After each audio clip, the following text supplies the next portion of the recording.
కొద్దిగా మీరు జవాబు చెబుతూ ఉంటే నేర్చుకున్నాం. ఎందుకంటే చాలా టైం అయింది కాబట్టి నేర్చుకున్నాం. ప్రార్థన అంటే ఏందండి? నాకేం వినపట్లేదు, చెవులు దమ్ములు పడ్డాయండి. ఏంటంట? దేవునితో వాక్యం అనగా హల్లెలూయా. దేవుడు మనతో మాట్లాడేటప్పుడు మనం అటు ఇటు తిరగటం ఏందండి? దేవుడితో మనతో మాట్లాడేటప్పుడు మనం ఏంటంటే అంత గందరగోళంగా నిర్లక్ష్యం ఉంటాం. ఎంత బాధాకరం. ఆయన సిలువలో పలుకుతున్న మాటలు మనం ఎంత చక్కగా వినాలి, ఎంత శ్రద్ధగా మనం ఉండాలి. అంటే నేటి క్రైస్తవులకి ఏమైందంటే బిజీ అయిపోయి ఆయన మాటని అంతకే కడపటి వారు. అబ్బా, మీరు చాలా జ్ఞానులు. ఈ 7 మాటలు అయిపోయినాక తెలుస్తారు. ఏమని మంచి మంచి కామెంట్లు మీరు ఏం చేస్తారు? వాళ్ళ మంచిగా చెప్పారు, వీళ్ళ మంచిగా చెప్పారు కాదు. కానీ మనం ఎంత నేర్చుకున్నాం అనేది మనం ఏం చేయాలి?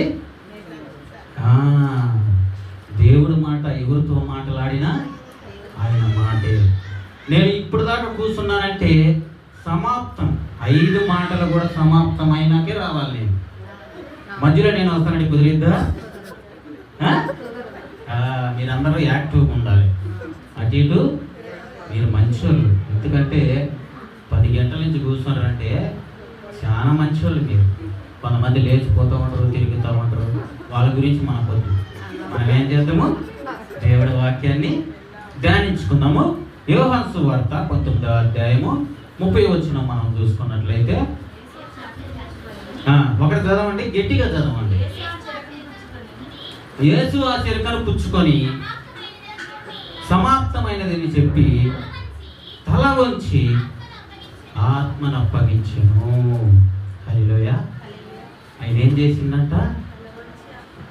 సమాప్తమైన దానికి అర్థం ఏంటంటే మనం ఏదైనా పని చేసినప్పుడు దాన్ని కంప్లీట్గా చేస్తేనే సమాప్తమైనది అంటాం. ఇప్పుడు 40 దినములు ఫాస్టింగ్ పేరు జరిగినాయి. ఎంతమంది కంప్లీట్ చేశారు? నిజంగా సమాప్తి చేశారు. దైవదాసుడు రోజు కూడా మన కొరకు ఆత్మీయమైన భోజనం పెడుతుంటే శ్రద్ధగా విని ఎవరు సమాప్తం చేశారు? నవ్వుకుంటారు బాగానే. ఎందుకంటే సమాప్తం అనే జీవితం మనలో ఉండదు. ఎప్పుడు కూడా కొదువుగానే మనం ఏం చేస్తామంటే